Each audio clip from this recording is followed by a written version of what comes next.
Hi everyone, welcome to Shivers. Today we're doing a movie review on the new Evil Dead Rise film that came out on April 21st, 2023.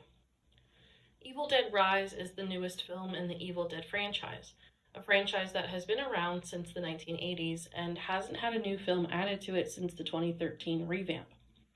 The original creator, Sam Raimi, was joined by the star of the original Evil Dead films, Bruce Campbell, to create this newest installment. Getting into the movie itself, we kick it off with a bang, following a small group of friends at a modern cabin by the lake. One of the girls is not feeling so well, so she goes inside to lay down. We follow her friend inside to check on her, and quickly realize that the girl who went inside is possessed by a deadite, which is just the name for demons in this franchise.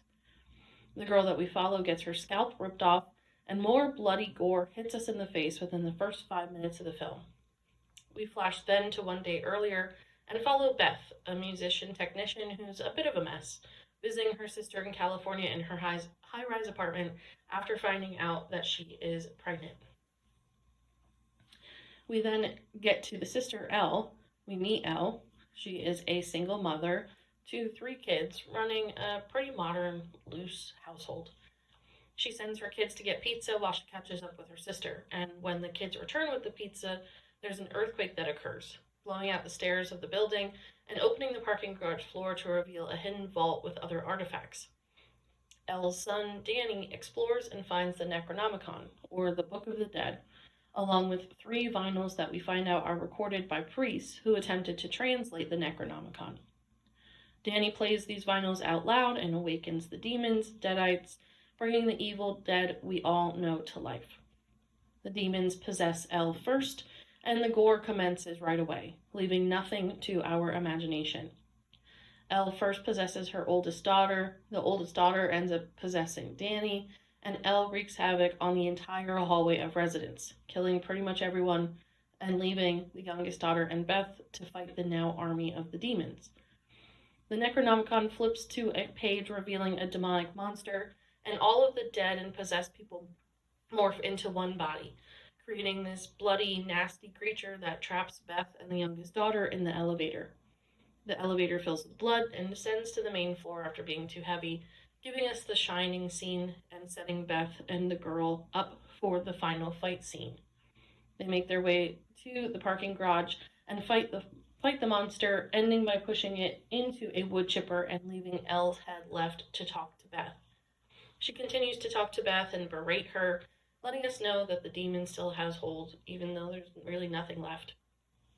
Beth kicks Elle's head into the machine, and the demon is supposedly defeated, until we see the girl from the beginning of the film, the one who got possessed at the lake, walk into the parking garage and get possessed.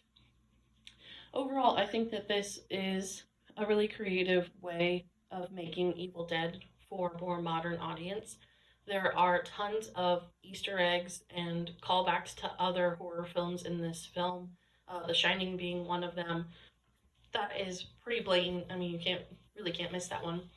The cabin that they stay at in the very beginning is this triangle shaped by the water. So it's kind of taking this play on the Midsummer house at the end of Midsummer and making it into this traditional gory movie and gory franchise that we know, and kind of having this modern take on Cabin in the Woods vibe.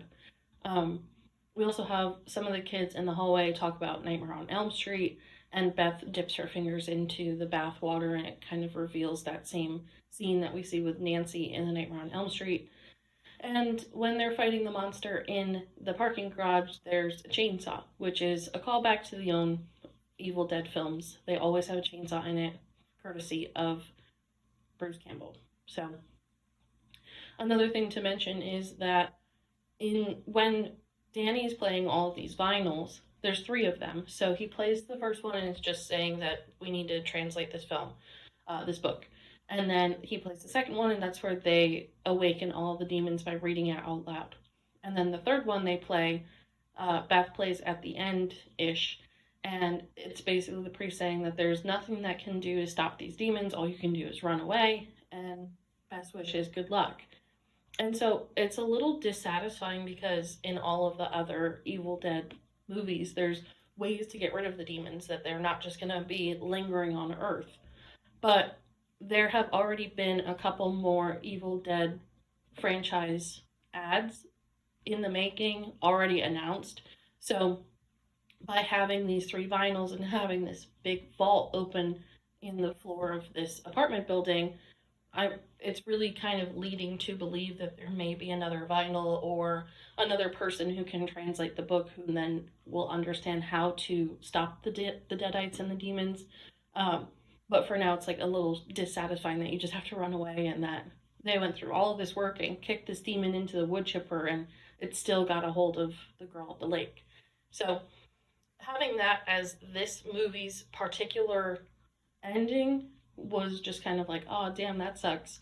But it does lead for a lot of opportunities for the future. And for the Evil Dead video game, which came out last year, the premise is that you have all of these characters from all of the Evil Dead movies, but there's this overall narrator who says he's a professor and he has studied and created the Necronomicon, and has it in the wrong hands. So the whole video game premise is that you as a survivor are trying to stop demons from getting the Necronomicon first.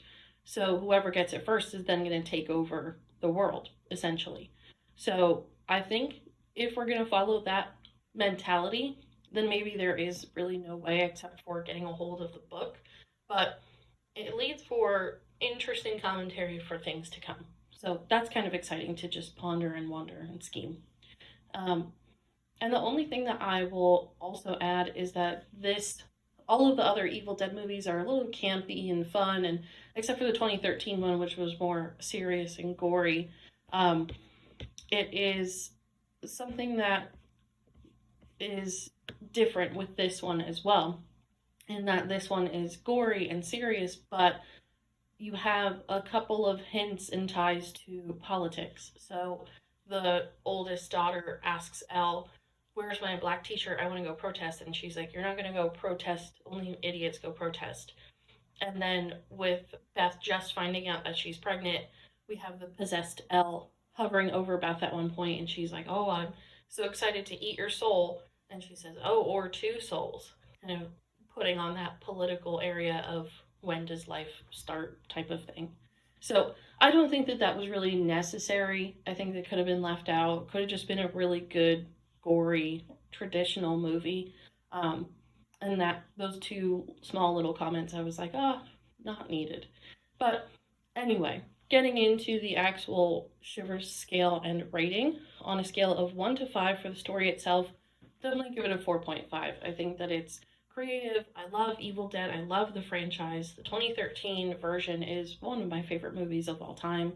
And so I just love the story of Evil Dead. For originality, I'll give it a 4 out of 5, just because it is the same story in general as all the others in the franchise. The only thing that's new is that they're in a high-rise apartment building. Acting is 5 out of 5. These are professional actors. Everybody's very good. The production, same thing, 5 out of 5. It's a big movie. And for the scares, I'll give it a 4.5 out of 5. This is a scary movie. The Deadites are very scary.